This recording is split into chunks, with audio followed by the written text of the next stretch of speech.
अस्सलाम वालेकुम, welcome to my YouTube channel. और आज के वीडियो में हम लोग चैप्टर नंबर 3 का न्यूमेरिकल 3.1 जो है वो डिस्कस करने लगे हैं, जो है a helicopter is ascending vertically at the rate of 19.6 metre per second when it is at height of 156.8 metre above the ground.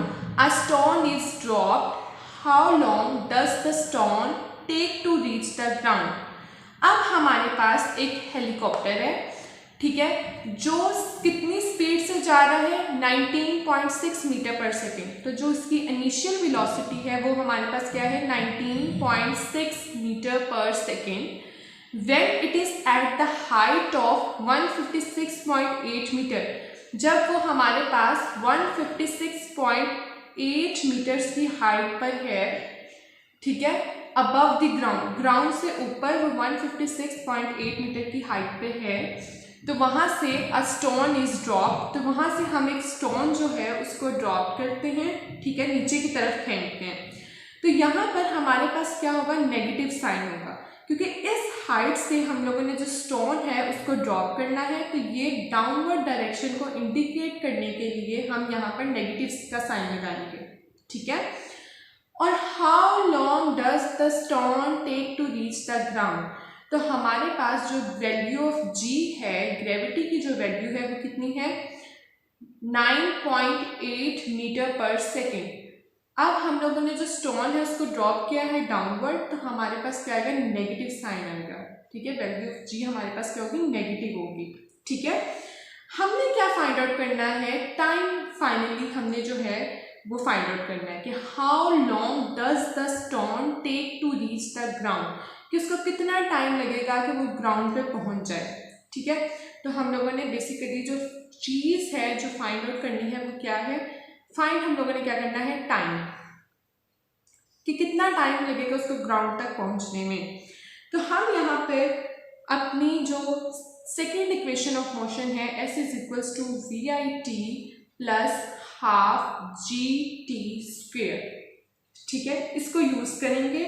तो यहाँ पर हमारे पास जो वैल्यू ऑफ एस है, जितनी हाइट से हम उसको ड्रॉप कर रहे हैं वो क्या है -156.8 metre is equals to initial velocity given है 19.6 मीटर पर सेकेंड।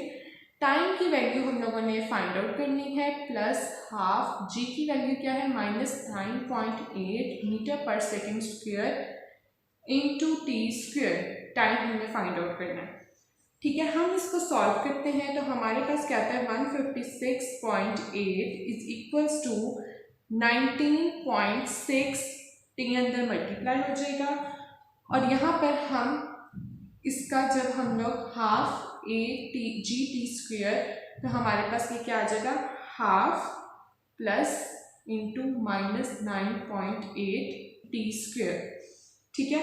अब हम इसको फर्दर सॉल्व करते हैं तो हमारे पास क्या आ जाएगा 4.9 टी स्क्वेयर, ठीक है।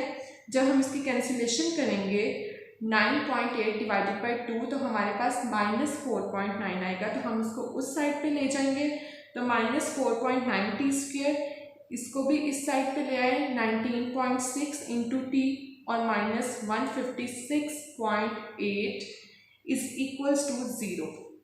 अगर मैं इस पूरी इक्वेशन को यहाँ पर 4.9 से डिवाइड कर दूँ, divided by 4.9 on both sides, तो हमारे पास क्या आ जाएगा T square -4t -32 is equals to 0।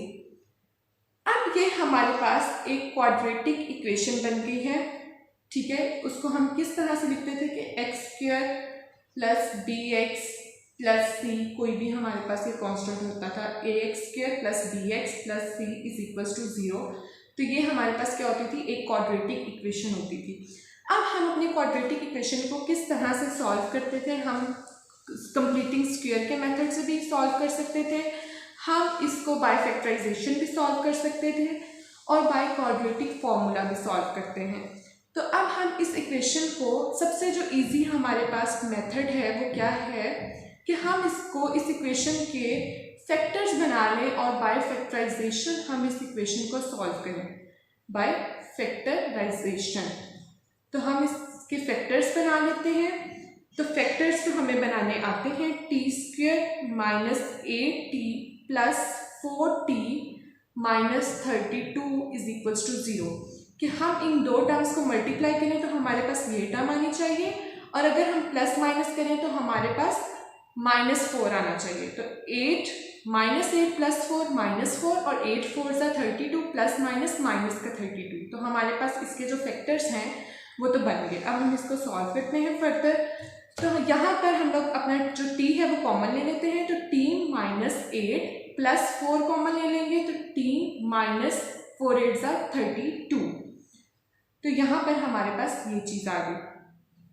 अब हम इसको इस तरह से लिखते थे t -8 और t plus 4 is equals to 0। अब हमारे पास फैक्टर्स बन गए और यहाँ से हमारे पास जो टाइम है उसकी जो वैल्यू है वो आ जाएगी। अब हम इसको फर्दर किस तरह से लिखते हैं कि t -8 into T plus 4 is equals to 0। तो t -8 इज इक्वल्स टू 0 और t plus 4 is equals to 0। तो t -8 उस साइड पे जाके +8 हो जाएगा हमारे पास, और t इज इक्वल्स टू -4।